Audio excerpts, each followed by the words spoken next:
Now for the remainder of our time, we are going to look at the humanist view of psychology. I have this almost all in black and white because it's a dark story, folks. So get ready. But we as Christians need to be aware. We need to know how the enemy thinks. He is our enemy. It's not the people. We don't war against flesh and blood, but against spirits in heavenly places. What is the humanist view of the cause of behavioral and psychological problems? Let's go through their list. Well, first, it's restrictive, old-fashioned, out-of-date morals. They make you feel guilty, and you shouldn't. Specifically, Judeo-Christian morals, when they tell you that you shouldn't have sex before you get married. Come on, outdated. That's just an old, outdated thing. You need to stop thinking about what your parents taught you, forget about the religion, put it aside, cast aside your conscience, and do this. And then the second is the upbringing by the parents. This, I'm going to expound on this as we go further. You'll see.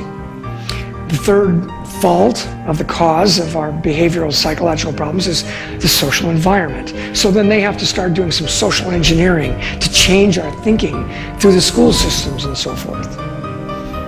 And then past treatment by others. You're that way because somebody treated you like this when you were 2.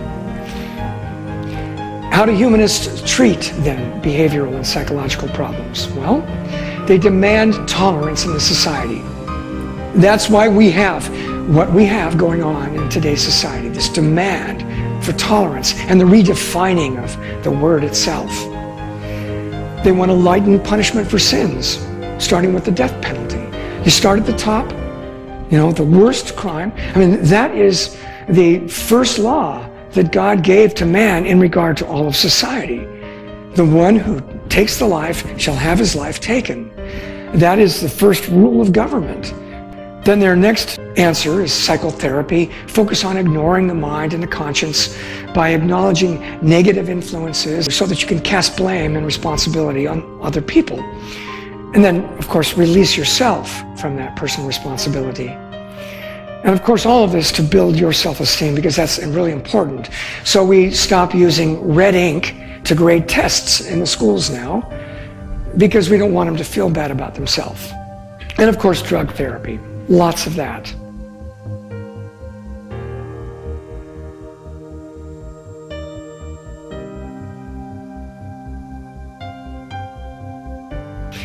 The greatest crimes in all of history of mankind came from those who claim to be atheistic, scientific socialists. Hitler, Stalin, they were heavy into the concept of propaganda, changing the thinking of the mind of the young generations. And because nobody came up against them in the battle of ideas early on, look what happened. 70 years ago, we call them the greatest generation. They didn't have to go to battle with ideas. They had to go to battle with tanks and guns and armor. The worst war that the world has ever seen came about because people got out of the battle of ideas.